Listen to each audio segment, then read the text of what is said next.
Hello, hello! Allez, ce soir, petite recette avec la toile crispy. Petite recette sympa, recette salée pour l'occasion. Hop. Allez, je mets le tablier. Je ne sais pas du tout qui cuisine avec moi ce soir, mais c'est pas grave, je vous laisse arriver. L'essentiel, ça va être de vous munir de la toile crispy si vous l'avez et des courgettes. Hop. En plus, c'est la bonne période pour les courgettes parce que ça donne pas mal. En tout cas, nous, au potager, on en a beaucoup, beaucoup. Là, pour la recette, on va avoir besoin de 2 courgettes, 2 petites courgettes. D'ailleurs, je vais chercher les miennes parce que je les ai lavées, mais elles sont juste à côté. Hop.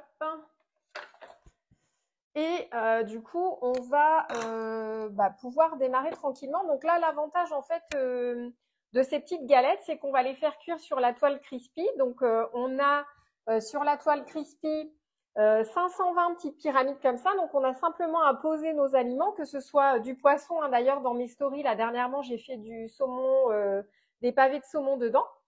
Donc il nous suffit simplement de poser notre saumon dessus. Ça peut être du poulet, ça peut être des cookies, ça peut être des galettes. En fait, ça peut être des fruits de mer. En fait, on va vraiment venir faire cuire tout ce qu'on veut. On n'a pas nécessairement besoin de rajouter de la matière grasse. Ça permet vraiment de faire cuire, de dorer à l'extérieur. Ça va être croustillant à l'extérieur et moelleux à l'intérieur. Donc ça, c'est vraiment sympa. Hello, hello. Donc voilà, du coup, on va faire cette recette-là. C'est voilà particulièrement sympa parce qu'on travaille bien évidemment, vous savez, mon goût pour la cuisine avec les légumes de saison. J'avoue que moi, c'est difficilement concevable autrement. Je suis une grande, grande fan. Coucou Ghislaine. Ouais, je suis une grande fan de la cuisine au gré des saisons. Donc, c'est vrai que là, typiquement, la courgette, ça s'y prête. Alors, Ghislaine, dites-moi si vous faites aussi. On va démarrer de toute façon. Donc, notre toile crispy, voilà, comme je disais, elle permet vraiment de faire cuire et du sucré et du salé sans nécessairement ajouter de la matière grasse. On va vraiment avoir… Moi, j'ai été bluffée là sur le poisson parce qu'il était vraiment… ouais, presque… Alors, croustillant, c'est peut-être pas le bon terme sur le poisson, mais ok, ça marche. Mais est super moelleux à l'intérieur. Alors, sur le coup, je me suis dit, d'aspect, j'aurais pensé qu'il était pas aussi moelleux à l'intérieur. Et c'est vraiment… Le fait d'avoir ces petites pyramides, l'air circule vraiment tout autour, 360 degrés autour, et donc le résultat est vraiment incroyable. Tout ce qui est viande également, c'est hyper bluffant, et on n'a pas besoin d'avoir une cuisson très longue au final. Ouais, c'est vraiment bluffant. Donc là, on va faire ces petites galettes de courgettes. On pourra faire la même chose avec n'importe quel légume. Donc, je propose de démarrer. Alors, juste pour se redire au niveau des ingrédients, il nous faut nos 2 courgettes, il nous faut 3 œufs, il nous faut 80 grammes de fromage râpé. Alors, peu importe, moi j'aime bien le comté, donc du coup, j'en avais. Du coup, j'ai pris du comté. 60 grammes de farine, un sachet de levure, des petites épices mexicaines, mais ça peut être n'importe quelle autre épice. Celle-ci, j'aime bien parce qu'elle donne un petit goût peps en plus. Et du sel, du poivre. Voilà, tout simplement sur les basiques. Donc, on va s'occuper déjà dans un premier temps de nos courgettes. Alors, moi, j'ai quelques petites marques sur les courgettes, donc je vais enlever. Mais si c'est des courgettes du jardin, surtout, hyper important, n'enlevez pas la peau. Là, j'enlève vraiment juste ce qui est un petit peu abîmé, parce que là, c'est vraiment en direct de la production du potager. Donc voilà, j'enlève vraiment ce qui est abîmé. Voilà, là, je vais couper. Et ce qui est abîmé, ça part au compost. Au niveau de l'origine, selon l'origine, j'ai envie de dire, de vos légumes, voilà, soit vous enlevez la peau, soit vous l'enlevez pas. Hop, je vais prendre un couteau. Donc, en fait, j'enlève. Ce qu'on va faire, c'est qu'on va utiliser le tornado pour mixer. Donc, j'enlève mes têtes. Ah, là aussi, c'est un petit peu abîmé, donc j'enlève. Et ça, c'est pareil, je mets au compost. Voilà.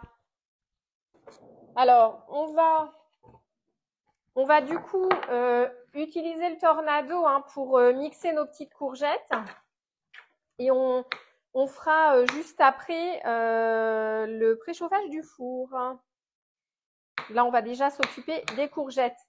Donc, on va utiliser le Tornado pour mixer. C'est bien parce que bah, ça mixe super facilement. L'idée en plus, c'est que ça broie pas. Donc, ça nous fait voilà des petits morceaux. Alors, je vais remixer encore un petit peu, mais moi, j'aime bien le Tornado parce que je trouve qu'il respecte vraiment, vraiment, vraiment nos aliments. Ça part pas n'importe comment. Parce que c'est vrai que si vous mettez au mixeur, ça va complètement les broyer. Hein. Ça va rendre l'eau. Et alors, n'hésitez pas à prendre une petite passoire à côté pour le temps de préparer la courgette. Si elles sont gorgées d'eau, les faire égoutter. Ghislaine, surtout, vous me dites hein, si je vais un petit peu vite, ne sait-on jamais. Donc, Tornado, une petite passoire et puis on mixe. Et voilà, si c'est des légumes qui rendent un petit peu d'eau, enfin si vos courgettes elles rendent un petit peu d'eau, on va faire un petit peu égoutter. Moi, je suis pas sûre qu'elles en rendent beaucoup. Alors, j'ai 2 morceaux qui se sont pas bien coupés, je vais les enlever. Et je vais remettre. Hein. On peut prendre un petit sopalin aussi et mettre la courgette dedans pour vraiment absorber le surplus d'humidité. Ou sinon, comme ça, voilà, on met, s'il y a un peu d'eau qui doit s'écouler, un peu de jus de courgette, ça s'écoulera. Mais et sinon, c'est pas grave. Hein. Hello Alex. Donc l'avantage, voilà, exactement là, c'est que, en fait, là, je consomme pas du tout d'électricité non plus avec mon petit Tornado. Hein. Hop, donc là, je rajoute. On n'hésite pas à le faire en plusieurs fois. Le fait de mixer au Tornado, comme ça, en fait, vous avez vraiment une coupe qui est bien pour les petites courgettes. Hop. Ça, c'est top aussi. Hein. La courgette, quand tu vas bien. Et, la courgette, quand on veut en mettre dans des gratins ou dans des gâteaux, ça fonctionne très bien. Et couper comme ça au Tornado, c'est juste parfait. Hop, donc là, je mets... allez, je vais peut-être remettre. Comme ça, on fait les 2 derniers. Enfin, le dernier bout, on le fera en 2 fois.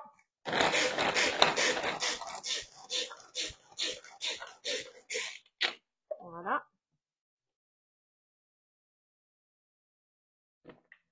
Et voilà. Ça, c'est vraiment le petit ustensile hyper pratique. Il fait partie des petits ustensiles que moi, j'aime bien utiliser, enfin emmener avec moi en vacances. D'ailleurs, j'ai pas encore défini quel va être mon kit de survie en vacances cette année. Mais je pense que la toile crispy, elle va en faire partie. Tornado, cuillère magique, spatule, le couteau précision. Alors celui-là, moi je l'adore. Je pense que ça va faire partie, puis peut-être 1 ou 2 moules. J'ai pas décidé encore. Il me reste encore quelques jours avant d'être en vacances, donc du coup j'attends un peu. J'ai le temps de me décider. Je sais pas. J'aime bien. Ouais, ça va tranquille. Bon c'est bien.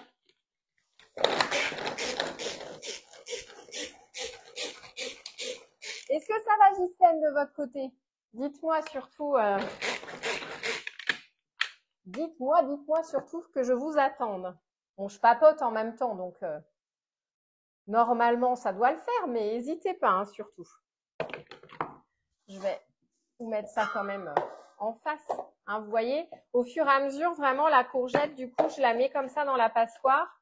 Et s'il y a un petit surplus d'humidité, voilà, ça va s'enlever. On n'a pas besoin de faire assécher la courgette hein, dans une poêle, c'est pas nécessaire pour cette recette. Autant si on la mettait dans une quiche, par exemple, de légumes. Ah bah nickel, Ghislaine. Finalement, vous êtes plus rapide que moi. Je parle trop peut-être. Non, oui, je disais, si vous mettez, par exemple, la courgette comme ça dans une quiche, bon bah là, il faudrait la faire dessécher un peu, hein, enlever vraiment l'humidité. Hop, ça c'est un peu incontournable. Donc ensuite, on va faire préchauffer le four, on va dire à peu près à 200 degrés. On peut pousser jusqu'à 210 degrés, mais bon, 200 degrés, c'est pas mal hein, déjà. Voilà. Et j'hésite pas à mélanger hein, mes petits légumes comme ça dans la passoire. Voilà. Hop là. Je fais sauter la courgette. Alors ça j'enlève. Et puis on va se concentrer du coup sur la préparation de l'appareil. Elle démarre pas bien ta tondeuse. Ouais, t'as vu. Ah, c'est sûr que je vais couper des petites quantités. Hop. Alors, ensuite, on prend le cul de poule et donc on va mélanger notre base d'appareil, hein, puis après, on va mélanger tout ça. Donc oui, je disais, on va faire préchauffer le four à 200 degrés. Chaleur tournante, c'est très bien. Je vais retirer mon moule à cake qui a séché dans le four. J'ai fait un cake abricot qui a bientôt disparu d'ailleurs. Je crois qu'il était bon. En fait, au départ, j'avais prévu de faire, j'espérais faire une tarte aux abricots parce que j'ai eu beaucoup d'abricots. Mais bon, j'avais pas le courage de faire ma pâte. J'étais un peu fatiguée, donc je me suis dit, oh, un cake, c'est facile, ça va vite. Et du coup, il a eu beaucoup de succès. Et maintenant, il faut que je fasse la tarte parce que je suis attendue sur la tarte aux abricots. Tarte amandine abricot, hein, c'est pas mal. Donc, on va mélanger nos œufs. Donc, on a 3 œufs. Hop. Voilà. Hop. Et on prend la cuillère magique, hein, bien sûr. Juliette, si tu me regardes, j'ai des boîtes à œufs pour toi. Je continue de les garder. Donc, on va mélanger nos 3 œufs. Je vérifie juste.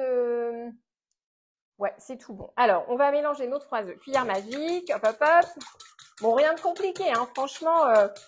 Et puis, vous allez vraiment voir la différence au niveau de la toile crispy. Elle fait vraiment fureur. J'ai une cliente qui l'a acheté et le premier jour où elle l'a eu, en fait, elle a fait ses pilons de poulet dedans. Franchement, elle m'a dit, c'est juste incroyable. Et c'est vrai que si vous voulez faire attention cet été, enfin, ou même au-delà de cet été, hein, bien sûr, à votre alimentation, et typiquement, la toile crispy, elle répond parfaitement à la commande. Vous n'êtes pas obligé de rajouter de la matière grasse dans vos préparations. Hein. Moi, mon saumon, l'autre jour, j'ai juste mis mon saumon et mes épices dessus. Le poulet, c'est pareil. La viande, hein, on peut vraiment la mettre comme ça. Si vous voulez faire une marinade avec un petit peu de miel, un petit peu d'huile et des épices, c'est ok, bien sûr, on peut le faire. Ça n'en sera que meilleur, hein, on va pas se mentir. Mais on peut très bien mettre juste comme ça. Et là, typiquement, le poisson que j'ai fait, c'était super bon. Alors, ensuite, je vais venir rajouter mes 60 grammes de farine. Hein, j'avais déjà pesé 60 grammes de farine. Et à ceci, je vais ajouter un sachet de levure. Je reste quand même sur un sachet, même si on est sur une petite quantité de farine, parce qu'on a pas mal de masse de courgettes dans la préparation, parce qu'en fait, on n'aura que ça en base de préparation. N'hésitez pas, hein, si vous avez des questions, j'y réponds volontiers, hein, même pour les personnes qui feront en replay, bien sûr. Hop. Comme d'habitude, n'hésitez pas à partager le live sur vos pages. Hein, c'est pour ça que je les mets en mode public. N'hésitez pas à me faire voyager, à me faire connaître. C'est aussi tout l'avantage de ces petits lives. Hop. Donc voilà, là du coup, j'ai mélangé les 3 œufs, la farine et la levure. On va rajouter un peu de sel, un peu de poivre. Voilà, on va rajouter donc le poivre. Après, mettez selon comment vous aimez. Les épices mexicaines, alors moi j'adore ça. Je vais mettre l'équivalent de 2 cuillères à soupe. Hein. Voilà, mais allez-y mollo à la maison. Hein, si vous n'aimez pas quand c'est trop épicé, vous en mettez juste une cuillère à soupe. Moi j'adore, alors ça va. Hey, coucou Fanny, tu vas bien? Donc voilà, moi j'aime. C'est vrai qu'à la maison on aime bien les épices, donc du coup c'est plutôt bien. On n'hésite pas, hein. Ensuite, on va se rajouter 80 grammes de fromage râpé.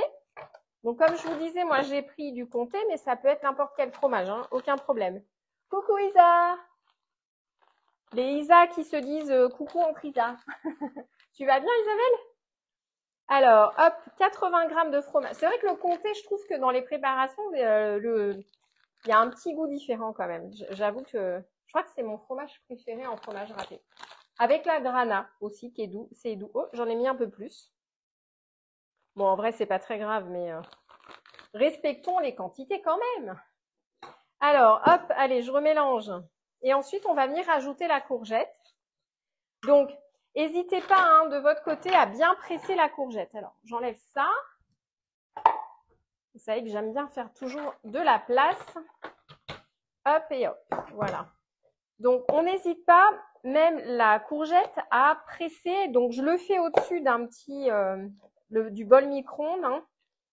Si toutefois ça rendait de l'eau, honnêtement, ça rend rien. Je vais dire à mon potager en chef que ces courgettes sont parfaites. Elles rendent pas trop d'humidité, donc c'est plutôt chouette. Donc ensuite, je verse toute la courgette. Hop. Je verse tout ça dans mon cul de poule. Ça va, ouais. Bientôt les vacances aussi pour toi, Isa. Voilà, donc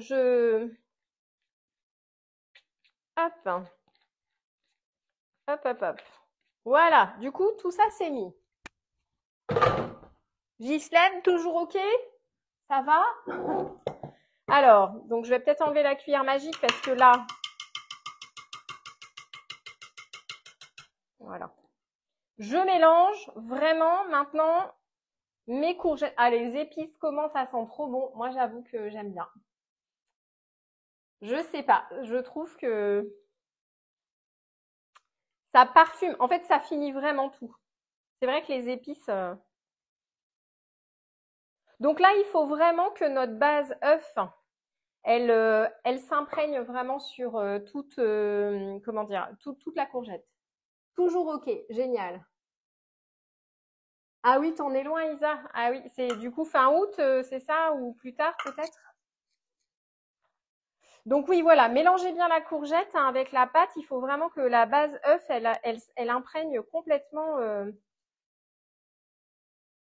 la préparation, les courgettes, que ouais, farine, œuf, ça imprègne bien tout. Vous voyez, ça nous fait ce type de préparation. Ensuite, ce qu'on va faire, une fois qu'on a bien mélangé comme ça, on va faire des petits tas. Alors, hop, on prend la toile crispy. Hop, voilà. On va prendre la bébé louche parce que vous savez que la bébé louche, moi, je l'aime bien. Et en fait, on va faire des petits tas. Alors, moi, ce que je propose, mince, j'en mets partout. Vous prenez, vous mettez dans la bébé louche, vous tassez bien, d'accord? Et ensuite, vous faites des petits tas comme ça. Donc voilà. Hop, on fait des petits tas. Hop. Et je dépose sur la toile crispy. Donc je prends, je tasse. D'ailleurs, je crois que je vais prendre ma spatule coudée. Toujours OK, nickel. Comme ça, je peux accompagner les petits tas quand je les enlève. Voilà. Donc, je prends. C'est vrai que la bébé louche, elle est pas mal. Après, on peut faire avec 2 cuillères à soupe. Hop, et je pose. Je cherche pas à étaler plus. Hein. Au niveau de la cuisson, ça va se faire un peu tout seul. L'essentiel, c'est que voilà, ce soit pas plus épais que ma bébé louche. Et après, sinon, ça va être un peu plus long à cuire. Parce que là, en termes de cuisson, on est à peu près sur une bonne vingtaine de minutes. Voilà.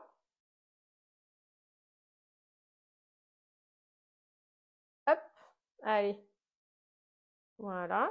Donc, je peux juste appuyer un tout petit peu pour que ce soit bien plat, mais voilà, je cherche vraiment pas à étaler plus. L'essentiel, c'est qu'on a à peu près la même hauteur sur toutes les galettes. Et si, parce que là, on a quand même une quantité de pâte qui est pas mal, on peut faire cuire ensuite en plusieurs fois. Vous pouvez déjà en faire cuire pour ce soir. Et une fois que c'est cuit, bah, vous faites la deuxième fournée ou alors vous réservez au réfrigérateur.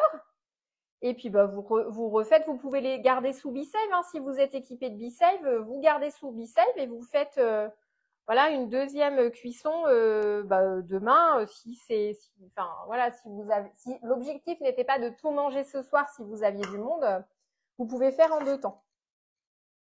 La courgette, ça se garde bien. Puis sous B-Save,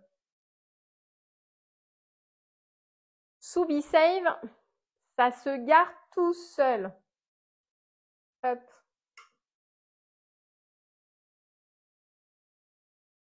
Ça va Ghislaine? Toujours OK? Recoucou Patou. Hop. Donc là, j'en ai 1, 2, 3, 4, 5, 6, 7, 8, 9, 10. Allez, on va s'en mettre une 11e, voire une 12e, hein, pendant que j'y suis. Alors nous, on n'est que 2 ce soir à manger. Donc vous voyez, on est large. Je pense que je vais pas tout manger ce soir. Oh, quoi que je vais peut-être m'arrêter là parce que par rapport à la quantité qui reste, comme ça, je pense que je ferai le reste. Alors pas demain parce que je suis sur Paris, mais ouais, c'est la vie B-Save. Hein. Ah bah ouais, ça c'est clair. Hein. Franchement, je ne sais pas ce qu'on faisait avant sans B-Save. 9, ouais, 9 Ghislaine, bah très bien. Après, tout dépend de la taille qu'on fait. L'essentiel, c'est que… Ah, tu voulais… Ben, c'est pas grave, Patricia, ça va rester en replay. Hein. De toute façon, je mets le lien et quoi qu'il en soit, je les garde maintenant sur ma chaîne YouTube également et je vous remets le lien. T'inquiète pas. Voilà, donc ouais, là moi j'en ai mis j'ai dit combien 11 hein 5, oui c'est ça, 11. Si on en fait des plus grosses, bah voilà, ça en fera moins, mais pas de problème. Et du coup, la deuxième partie de la pâte, on fait cuire après, une fois que c'est cuit ou demain, hein, aucun problème. Voilà. Après, une fois que c'est cuit, c'est pareil. Autant la pâte crue, elle peut se conserver. Bon allez, je mets au four hein, en même temps que je vous parle.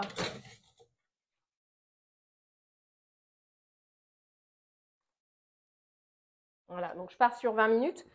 Autant la pâte crue, elle peut se conserver sous B-Safe qu'une fois que les galettes sont cuites, c'est pareil, conservez-les sous B-Safe. Hein. Franchement, moi je pense qu'au final, je vais tout faire dans la foulée, comme ça après je mettrai sous B-Safe parce que demain je suis pas là. Mais voilà, comme ça c'est fait en fait. Après c'est prêt à manger. C'est ça, c'est plutôt top. Et donc, petit conseil, comme je disais, là on fait avec des courgettes, mais si vous avez envie de faire basse pomme de terre, patates douces, carottes, poireaux, vous pouvez, hein, franchement, faites-vous plaisir au gré, encore une fois, des saisons et des légumes qu'on a. Vraiment, faites-vous plaisir. La recette, elle est vraiment très simple. On mixe nos légumes et ensuite on mélange la pâte et on met au four. Et vraiment, la différence au niveau de la toile crispy, c'est juste, c'est juste incroyable parce qu'on a vraiment… encore une fois, c'est croustillant à l'extérieur et moelleux à l'intérieur. Ça, c'est vraiment hyper bluffant. Donc là, voilà, ça va cuire. Les galettes, quand on les fait pas trop grosses aussi, une autre petite astuce, vous pouvez les servir à l'apéro. Vous faites avec une crème base fromage blanc et du coup, bah, vous les servez comme ça à l'apéro. Vous les repassez. Enfin, vous pouvez très bien, soit vous les faites cuire au dernier moment, soit vous les faites pré-cuire et vous les faites réchauffer au moment de déguster. Voilà, les deux sont possibles. Voilà pour les petits tips autour de la toile crispy. Eh bien, écoutez, sur ce, Ghislaine, c'est toujours OK. Mettez-moi un petit message. Et puis, bah, pareil, on fait les petites photos qu'on mettra sous la vidéo, bien évidemment. Et moi, je vous fais le petit récap aussi dès que j'ai mis sur la chaîne YouTube pour vraiment garder en mémoire. Parce que vous savez hein, que depuis quelques mois, Facebook supprime tous les lives au bout de 30 jours. Donc, la façon de contourner, j'ai créé ma chaîne YouTube. Et dorénavant, vous avez vraiment tous les lives que je fais qui sont stockés sur la chaîne. Donc, n'hésitez pas, venez vous abonner également et n'hésitez pas à mettre des petits j'aime, des petits commentaires. Voilà, tout ça, c'est du partage et c'est cadeau, c'est pour vous. Ça marche, Ghislaine, c'est au four, top. Donc, il n'y aura plus qu'à faire les petites photos avant de manger ça très, très vite. Bien, et bien écoutez, très bonne soirée. Et puis, je vous donne rendez-vous vendredi puisqu'on fera une recette de roulé salé. Et puis on fera turbiner une petite glace coco, ça c'est une petite surprise. En fait, d'ailleurs, je peux vous le dire ici, mon fils, son anniversaire c'est demain et il adore le sorbet coco. Donc, vu qu'on se fait un petit repas vendredi, je me suis dit je vais pas faire un sorbet coco comme j'ai l'habitude de faire, mais une glace coco pour changer. Donc voilà, petite surprise en vue, mais allez, bonne soirée à tous. Ciao, ciao.